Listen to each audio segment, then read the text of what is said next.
सभी कुमारी, आप सभी को आज बालिका दिवस की हार्दिक शुभकामनाएं देती हूँ। आज बालिका दिवस के शुभ अवसर पे मैं मैम का धन्यवाद देना चाहती हूँ कि उन्होंने मुझे आज कुछ बोलने का मौका दिया है। मैं आज एक टॉपिक पे बोलना चाहूँगी, जो है हमारा टॉपिक है बेटी। बेटी बचपन से लेकर बड़े होने तक, पहले तो बेटी का कोई घर नहीं होता। वो जब अपने घर होती है तो लोग बोलते हैं इसका घर ये नहीं है, इसका घर तो इसका ससुराल है। और जब वो ससुराल में चली जाती है तो ससुराल वाले बोलते हैं इसका घर तो इसका मायके है। एक पहला ये टॉपिक है कि बेटी का कोई घर नहीं होता और बेटियों का जो दिल होता है वो बड़ा ही नाजुक होता है, फिर भी वो इतनी सारी कठिनाइयों को सह लेती है। लोग बोलते हैं कि बेटियां बेटों से कम होती है, मगर उनको मौका दिया जाए तो लोग ये बेटियां साबित कर देंगी कि वो बेटों से बिल्कुल कम नहीं है, वो बेटों से भी बढ़कर है।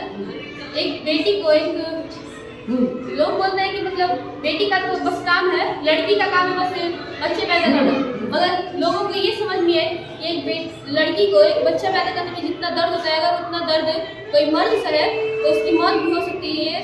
साइंटिस्ट ने साबित भी किया है। बिल्कुल सही, बिल्कुल सही। ताली बजाइए। बचपन से लेकर ही बेटी सबसे पहले तो अपने पापा की जान होती है और माँ की भी जान होती है। वो घर का काम भी करती है बाहर का, और बाहर पढ़ाई लिखाई के लिए भी जाती है। बट जब वो बाहर से कहीं से लेट आए, मान लीजिए अगर वो जैसे स्कूल से डायरेक्ट कोचिंग चली जाए, ये चीज़ मेरे साथ भी है। अगर मैं स्कूल से डायरेक्ट कोचिंग चली जाती हूँ स्कूल ड्रेस पहनकर, और वहाँ से जब मैं घर जाती हूँ तो शाम के समय मुझे जो भी रास्ते मिलता है वो कहता है कि इतना लेट से स्कूल से क्यों आ रही हो। मतलब उन लोगों को कुछ गलत लगता है कि मैं स्कूल से कहाँ गई थी, वो लोग लेकिन ये नहीं सोचते कि हाँ वो पढ़ने भी जा सकती है। जब मैं उनको बताती हूँ कि ये कोचिंग, हाँ मैं कोचिंग गई थी, तो उन्हें थोड़ा सा अजीब लगता है। पहले तो वो अजीब तरीके से पूछते हैं कोचिंग बच्ची में, मुझे बड़ा ही बुरा लगता है कि लोग मुझे ऐसे क्यों बोलते हैं। इसलिए मेरा ज़्यादा से ज़्यादा कोशिश होता है कि मैं पहले स्कूल से घर जाऊँ, उसके बाद कोचिंग जाऊँ, क्योंकि लोग जैसे मुझे बोलते हैं मुझे बिल्कुल अच्छा नहीं लगता। वहीं अगर कोई लड़का स्कूल से कोचिंग जाए या स्कूल से डायरेक्ट खेलने भी चल जाए, शाम का है, कोई नहीं पूछता है कि हाँ भाई तू कहाँ गया था, क्यों गया था। शाम के वक्त अगर लड़के घर से बाहर निकलते हैं तो उनको कोई ये नहीं बोलता है कि हाँ बेटा तुम कहाँ जा रहे हो, किस लिए जा रहे हो, क्या करने जा रहे हो। लेकिन वही लड़की बाहर निकल जाए, पूछा जाता है हजारों बार तुम क्या करने जा रही हो, या उसके आने के बाद पूछा जाता है क्या कर रही थी।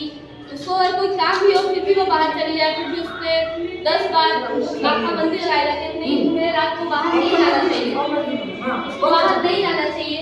बट लोग ये क्यों नहीं समझ पाते कि बेटियों की तरह बेटियों को भी आगे जाकर कुछ काम हो सकता है, इसलिए वो बाहर जा रही है। बेटियों की कीमत आप उन बाप से पूछिए, उन परिवार से पूछिए जिनके घर में बेटियां नहीं होती। और भगवान भी हर किसी के घर में बेटियां नहीं पैदा करता, क्योंकि परियां पालने की औकात हर किसी के अंदर नहीं होती। चलिए, बहुत अच्छा, बहुत